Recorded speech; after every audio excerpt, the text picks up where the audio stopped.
भगवान के जितने भी अवतार उसमें परिपूर्णतम केवल दो होता है, एक राम अवतार दूसरा कृष्ण अवतार। ये दोनों एक ही है, लेकिन अंतर इतना है राम कृष्ण दो एक है, अंतर नहीं निमेष। इनके नयन गंभीर है, इनके चपल विशेष। राम के नैनों में गंभीरता है। राम के सामने अगर कोई नारी आ जाए तो उसको मातृवत भाव देते हैं, बहन के रूप में देखते हैं। लेकिन छलिया नहीं, दान दहेज की कोई चर्चा नहीं, और सांप को देखे तो बहू घर में आकर के बैठ गए। एक नहीं, दो नहीं, 1000 नहीं, 500 नहीं, 16,108। बाप रे, इसकी बस की बात। एक की तो खर्चा नहीं, 16,108 लेकर के बैठे। ऐसे छलिया है। लेकिन मेरे मर्यादा पुरुषोत्तम श्री राम ने एक पत्नी व्रत धारण करने का व्रत लिया। उनके पग पग में मर्यादा है, इनके नैनों में गंभीरता है, कृष्ण के नैनों में चपलता है। अभी हमने बताया ना कि राम ने जो किया उसको हम कर सकते हैं, कृष्ण ने जो कहा है उसको हम कर सकते हैं। कृष्ण लीला बड़ी टेढ़ी है। के पुत्र है पाराशर, और पाराशर के ही पुत्र है महर्षि वेदव्यास जी, है ना। महर्षि वेदव्यास जी हैं। आप ध्यान दें कि वेदव्यास जी महाराज जब अवतार लिए और जन्म लेते ही वन की ओर जाने लगे तो उनकी माता सत्यवती ने रोते हुए कहा कि बेटा तुम वन के लिए जा रहे हो, मैं तुम्हारे बिना कैसे रहूंगी, मैं तुम्हारे बिना एक पल नहीं रह सकती। व्यास जी ने कहा कि माँ, जब भी तुम्हारे जीवन में पुत्र तेरी सेवा में उपस्थित हो जाएगा। यह कहकर के व्यास जी महाराज बद्री का आश्रम चले गए। वहां पर सुंदर स्थान खोजा और तपस्या में लीन हुए। बहुत शांति प्रद स्थान है बद्री का आश्रम, बद्रीनाथ, जिसको एक बार बहुत साल व्यास जी ने देखा कि सारी दुनिया नाच रही है, गा रही है, खा रही है, पी रही है, टीवी देख रही है, टेलीविजन देख रही है। टीवी का मतलब क्या होता है? टी और बी दो अक्षर है ना। टीवी का मतलब क्या होता है? टेली माने आकर्षित करना, और विजन यानी दिखाना। वो आकर्षित करता है, आकर्षित करके आपको दिखाता है। टेलीविजन देखना, ताश खेलना, पत्ते खेलना, और ये भी नहीं हुआ तो बड़े बोतल है मार करके सो जाना। उधर से मार करके आए, घर में बच्चों को तकलीफ दे रहे हैं, पत्नी को मार रहे हैं। इसी में सारे संसार के लोगों को व्यस्त है। ऐसी कोई ग्रंथ की रचना करो जिसकी एक बार पढ़ लेने से लोगों की मनोवृत्ति सुधर जाए। बहुत सूक्ष्म रूप लिया व्यास जी ने और दुनिया में प्रवेश किया, सारे संसार में। और दुनिया के लोग, संसार के लोग रोने, खाने, पीने, हंसने के अलावा और उनके पास में कोई समय नहीं है। एक वेद के व्यास जी ने 3 खंड किए, 4 वेद हो गए। हमारा सबसे पुराना वेद कौन है? ऋग्वेद। ऋग्वेद के 3 खंड किए व्यास जी ने। हो गया यजुर्वेद, सामवेद और अथर्ववेद। ये 4 वेद हो गए। और व्यास जी के मन में इतना उद्वेग है कि इतने ग्रंथों को हमने लिखा, मैंने 17 पुराणों की रचना कर दी, फिर भी मेरे मन में शांति नहीं है। कुछ क्षण के पश्चात उनके आश्रम में क्या है, हमारे भारतवर्ष में, अमेरिका में चले जाइए, इंग्लिश भाषा। अगर आप इंग्लिश नहीं जानते हैं तो आपकी कोई वैल्यू नहीं। स्विट्जरलैंड में चले जाइए, केवल इंग्लिश। लंदन में चले जाइए, केवल इंग्लिश। इराक में चले जाइए, केवल इंग्लिश। अरब में चले जाइए, केवल अरबी। लेकिन हमारा भारत देश अनेके प्रदेशा अनेके चवेशा, अनेका निरूपाणी भाषा अनेका प्रियम भारतम तत्सदा वंदनीयम। मेरे भारत देश में अनेकों प्रकार के व्यक्ति हैं। कोई गोरा है, कोई सांवला है, कोई उससे भी सांवला जाए तो कोई एकदम काला है। अरे मेरे नारायण ही जब काले हैं तो उनके भक्त काले हुए तो क्या परेशानी है। बोलिए गोविंद भगवान। राजस्थान में चले जाइए, वहाँ की पहनावा कुछ और है। तमिलनाडु में चले जाइए, वहाँ की पहनावा कुछ और है। उड़ीसा में चले जाइए, वहाँ की पहनावा कुछ और है, वहाँ की खान पान कुछ और है। इसी प्रकार कर्नाटक में चले जाइए, वहाँ की पहनावा खाना कुछ और है। बिहार में चले जाइए, वहाँ की। कहने का मतलब है कि हमारा भारतवर्ष एक ऐसा देश है, यहाँ पर अनगिनत तो भाषाएं बोली जाती हैं। जहाँ से सूर्य भगवान उदय लेते थे, जहाँ जाकर के अस्त होते, वहाँ तक सत्यवादी राजा हरिश्चंद्र का राज्य था। कोई देश नहीं था, ना अमेरिका ना सारे हमारे भारतवर्ष में। कोई बोलता है अमेरिका माता की जय, इराक माता की जय कोई कहता है, लंदन माता की जय कोई कहता है, लेकिन हमारे भारत देश को भारत माता की जय। भारत अपने देश की माता शब्द कह करके उसकी जयकारी लगाते हैं। बोले वृंदावन बिहारी लाल की जय।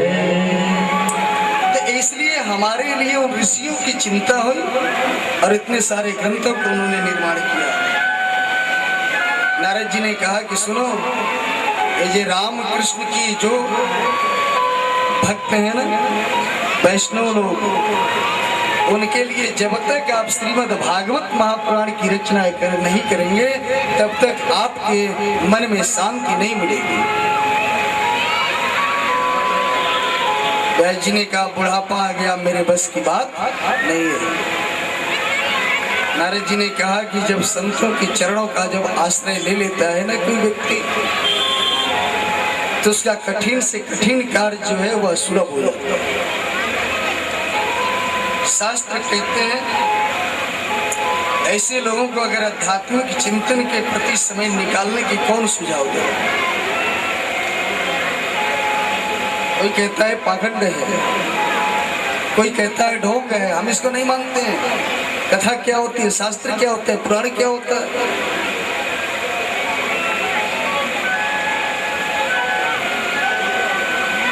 अगर कह दीजिए,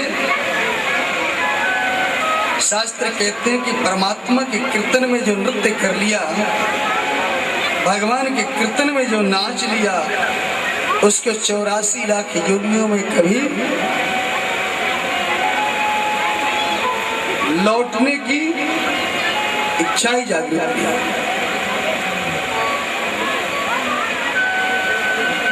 और बेटे बेटियों की शादी में तो कहना ही नहीं है। ऐसे ऐसे हमने नृत्य को देखा, बड़े बड़े बड़े बाबाओं को हमने देखा कि मुंह में दांत नहीं है। अगर उन्हीं को कह दिया जाए कीर्तन में जरा ताली बजा दो, तो उनको भी ताली बजाने में संकोच आता है। बोलिए भक्त वत्सल भगवान की जय। नारद जी ने कहा कि बुरा नहीं माने तो मैं एक बात कहूं,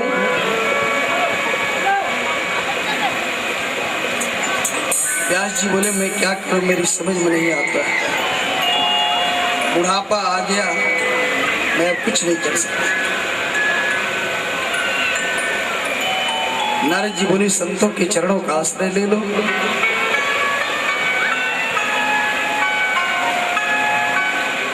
कोई भी कठिन कार्य वो सुलभ हो जाती है। एक व्यक्ति बोले कि परमात्मा की कृपा से संत की कृपा ऊंची होती है कि परमात्मा की कृपा ऊंची होती है। मैंने कहा कि भगवान की कृपा से संत की कृपा बहुत ऊंची। भगवान का भक्त और गुरु का भी भक्त, भगवान और गुरु दोनों अपने भक्त की परीक्षा लेने के चल दिए और चलते चलते दोनों एक ही रास्ते पर एक ही जगह पहुंच गए। भगवान ने गुरु जी से प्रश्न किया आप कहाँ जा रहे हो? गुरु जी ने कहा मैं अपने शिष्य की परीक्षा लेने के लिए जा रहा हूँ। गुरु जी ने पूछा आप कहाँ जा रहे हैं? तो हम अपने भक्त की परीक्षा लेने के लिए जा रहा हूँ। और चलते चलते दोनों एक ही दरवाजे पर। भगवान ने जाकर के दरवाजा खटखटाया, खोलो। भक्त ने कहा कौन है? अरे हमें कहा कि अभी समय नहीं है, अभी खड़े रहिए वहीं पर, मैं अपनी माता पिता की चरण सेवा में लगा हूं। चरण सेवा पूरी होने के बाद में ही कपाट खुलेगा।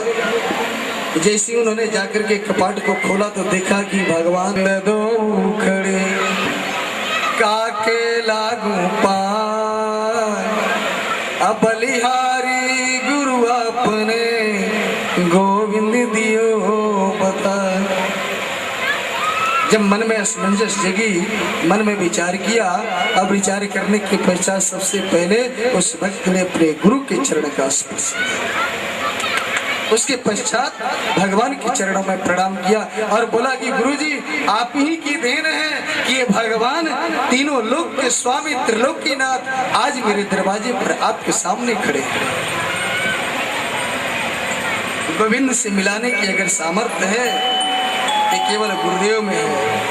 ऐसा स्वरूप गोविंद आपके पीछे पीछे डोलेगा। प्रेम से रीझे नटवर नंद किशोर। भगवान के लिए प्रेम चाहिए, उसको प्रेम की आवश्यकता है। मन उसके लिए निर्मल चाहिए, उसके निर्मल मन की आवश्यकता है। उसके सुंदर स्वरूप की कोई आवश्यकता नहीं है। बोलिए भक्त वत्सल भगवान। मेरी माँ असमय समय में विधवा हो गई, मेरे पिताजी की मृत्यु हो गई। मेरी माँ मुझे अपने गोद में लेकर के ऋषियों के आश्रम पर गई, क्योंकि बरसात के समय में चातुर्मास करने के लिए कुछ ऋषि लोग आए। उन ऋषियों के यहाँ तो सुबह 4 बजे से लेकर के रात्रि के 11 बजे तक केवल सत्संग ही सत्संग होता। मेरी माँ अपने गोद में लेकर के सत्संग श्रवण करने के लिए गई। चतुर्मास व्रत बीतने के पश्चात संत जाने के लिए तैयार हुए।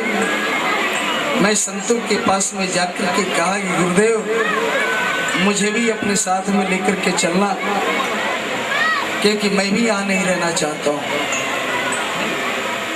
मेरी माँ को जब पता चला कि मेरा बेटा रहना नहीं चाहता है, संतों के साथ में जाना चाहता है, तो माँ उधर जाकर के संतों से कहती है आजकल मेरा बेटा बहकी बहकी बात करता है, मेरे बेटे को आप लोग लेकर के मत जाइएगा। बताइए, बेटा कहता है मुझे लेकर के जाइए, माँ कहती है मेरे बेटे को मत लेकर के जाइए। नारद जी ने कहा हे भगवान मेरी माँ की मृत्यु हो जाए, मर जाएगी तो मुझे भजन करने में व्यवधान उत्पन्न नहीं है। जबकि ऐसा नहीं सोचना चाहिए, माँ का प्यार कोई नहीं दे सकता।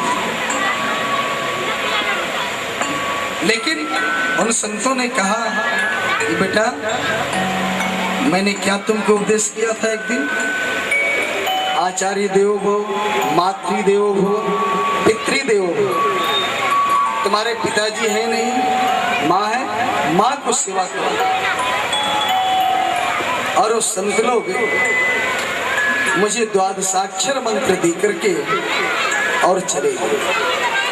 एक दिन क्या हुआ, एकदा निर्गतां गया दोयन्ती निशिगां पथि सर्पोदसत्पदास्पृष्ट विपणां कालनो। एक दिन क्या हुआ, दूसरे दिन मेरी माँ जब गाय धोने के लिए गई और गायों को जैसी चारा डाल रही तो उसी ने मेरी माँ के अंगुली में डस दिया, सो ही मेरी माँ की मृत्यु हो गई।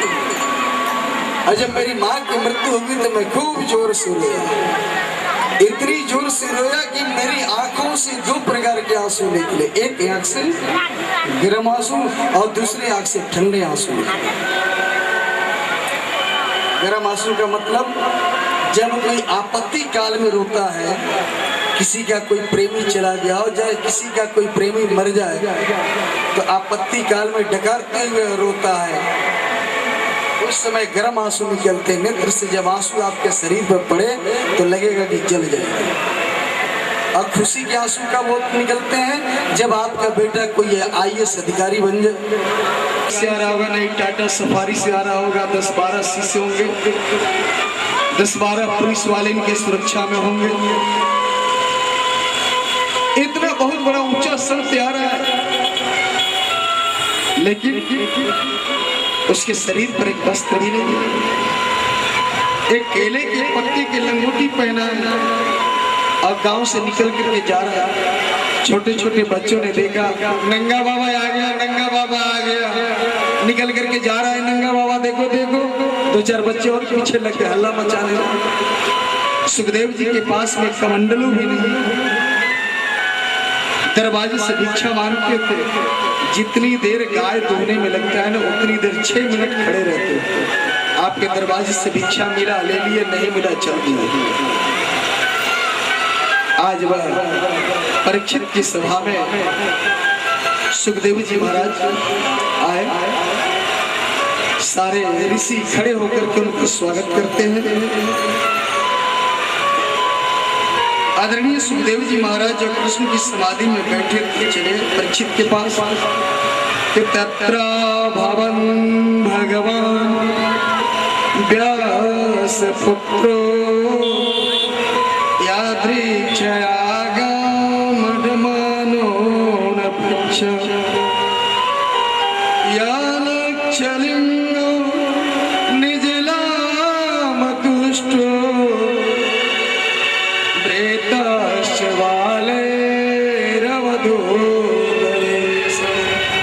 सुखदेव जी महाराज चले। आगे संतों ने कहा, राजा परीक्षित के हर्ष की सीमा नहीं रही। आज यार आपको सुखदेव जी का एक और परिचय करूं। सुखदेव जी ने राजा परीक्षित ने हाथ जोड़ करके कहा, मेरा बहुत बड़ा भाग्य है, मैं इन शब्दों में अपने भाग्य की सराहना करूं। मेरे पास में कोई शब्द नहीं है। आज अतिथि के रूप में स्वयं भगवान पधारे। ऐसा संस्मरणात् पुंसां सद्य शोधयन्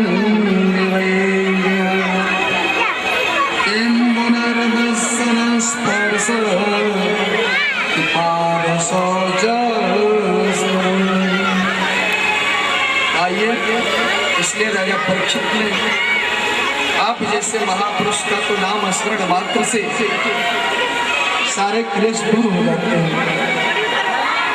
आपके दर्शन करने का अवसर मिला, इससे बड़ा सौभाग्य क्या हो सकता है। परीक्षित महाराज ने सुखदेव जी का पूजन किया। संतों ने इशारा किया, जरा बड़ाई मत कर, इनको अपनी बड़ाई अच्छी नहीं लगती है।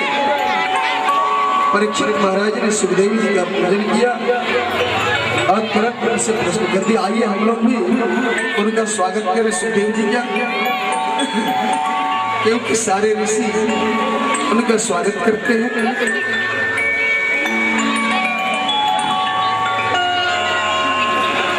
हम लोग भी स्वागत में चले सुखदेव जी के।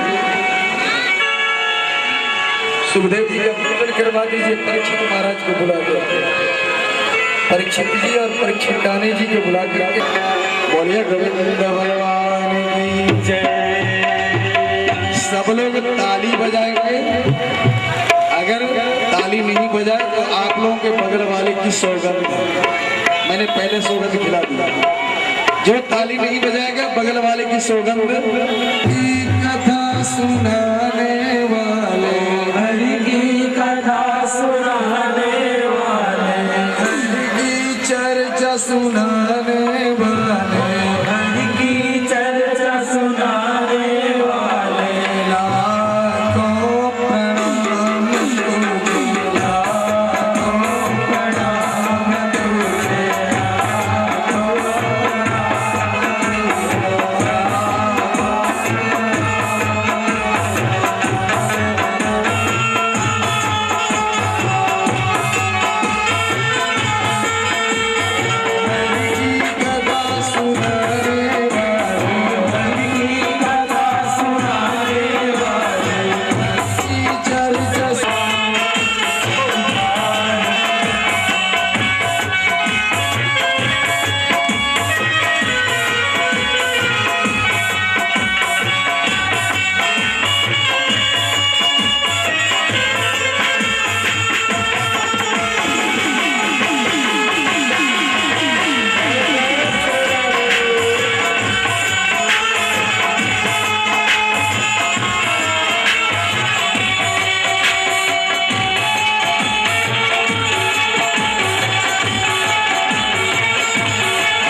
आज भी याद करके आए हैं आप लोगों के साथ।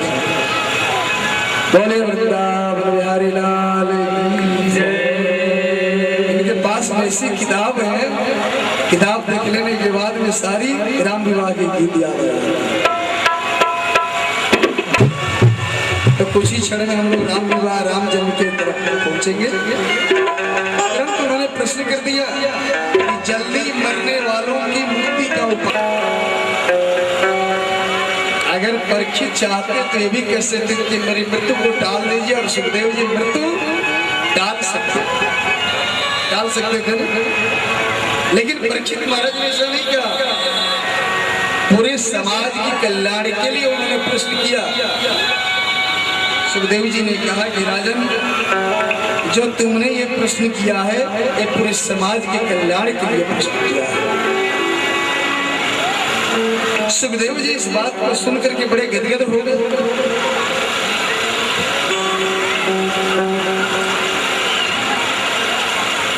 कहते हैं पूरे समाज के कल्याण के लिए देखिए, पर देखो परीक्षित, सतयुग में एक व्यक्ति की उम्र 10,000 पहले से कोई मरता नहीं था। और त्रेता के बाद में द्वापर आया तो 1 शून्य और घट गया। कितना बचा? 1000। द्वापर में 1000 वर्ष आयु की जीते थे। और द्वापर के बाद जब कलयुग आया तो 1 शून्य और हट गया। कितना बचा? 100। आजकल 100 वर्ष के आयु वाले का हार्ट अटैक की बीमारी होने लगी, डायबिटीज हो जाता है। कहते हैं कि बच्चे की आंख से दिखना कम हो गया, कम तो हो गया। साल की अवस्था में आया था और चला गया। उससे नहीं तो और पता क्या चलता है कि जन्म लिया चला गया। तो 100 वर्ष की आयु के व्यक्ति बहुत कम दिखाई देते हैं। सुखदेव जी कहते हैं कि वेद की ओर से कलयुग में व्यक्ति की उम्र 100 वर्ष निर्धारित की गई। कलयुग में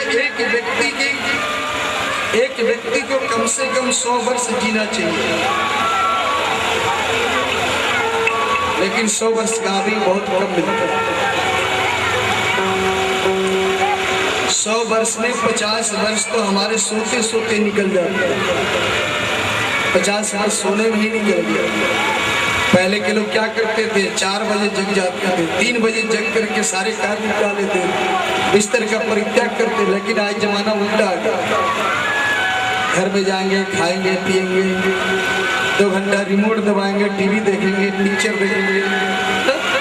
आजकल बढ़िया बढ़िया सीरियल आ रहे हैं, वो देखेंगे। देखते देखते 2 बज गया। अब 2 बजे जो सोएगा वो 4 बजे कहाँ जगेगा? तो सीधे कब जाएगा? 10 बजे दिन में, जब सूर्य भगवान की रोशनी जब मुखमंडल पर पड़ेगी तो जब उठेंगे तो कहेंगे क्या बताएं, सिर में दर्द हो गया, सिर बहुत भारी हो रहा है, काम करने की इच्छा नहीं हो रही, ऐसी स्थिति बताने लग जाते हैं। तो कहने का मतलब कि 100 वर्ष से 50 वर्ष हम सोने में बिता दिया, क्योंकि 12 घंटे का दिन और 12 घंटे की रात्रि मिलाकर के 24 घंटे होते हैं। और 24 घंटे में 12 घंटे हम सोने में बिता दिए, तो 100 वर्ष में 50 वर्ष रह गए। अब 50 वर्ष में 25 वर्ष स्त्री के संग में हमने निकाल दिया। ससुरारी प्यारी भई जब लो, अब लाजब दिखे पड़ी तब लो। 25 वर्ष उसे संग में निकल गया। 25 वर्ष संसारी कार्यों में व्यतीत हो गए। सुखदेव जी ने कहा कि राजन, जल्दी मरने वालों की व्यक्ति क्या मुसीबत क्या है, जल्दी मरने वालों की मुक्ति क्या उपाय क्या है? राजन, तस्मात् भारत सर्वत्र भगवान ईश्वरो हरि, श्रोतम कीर्तितम यश्च स्मर्तस्य जल्दी मरने वाले की मुक्ति क्या उपाय केवल यही है, जो श्वास निकल करके चला गया उसको भी अब इंतजार मत करो कि लौट करके आएगा कि नहीं आएगा। संसार में रहने वाले कहते हैं, भैया मैंने जी भर के तुमको देखा नहीं, जल्दी आ जाओ, देखने की इच्छा क्यों नहीं? अगर बेटा प्रदेश में माँ कहती है बेटा तुमको गए तो 10 साल हो गए, देखने की बहुत इच्छा हो रही, आजा। अरे उसको क्या देखो, देखना है तो गोविंद को देखो, देखना है तो प्रेम करना है तो गोविंद से प्रेम करो। न जी भर के देखा, न जी भर के देखा, न कुछ बात की। अरे बात करना है तो गोविंद से करो, देखना है तो जी भर के गोविंद के भाग्य बिहारी को देखो। ये संसारियों को देखने से कोई काम फायदा होने वाला हो। अरे न जी भर के देखा, न कुछ बात की, बड़ी आरज़ू थी मुलाकात की, बड़ी आरज़ू थी मुलाकात की, बड़ी आरज़ू थी देखा, कुछ बात की, न जी भर के देखा, न कुछ बात की, बड़ी आरज़ू थी मुलाकात।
अब चलिए जिसका हमें इंतजार है।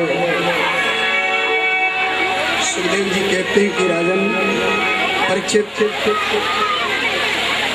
भगवान के अवतार 24 बंदरिये हैं।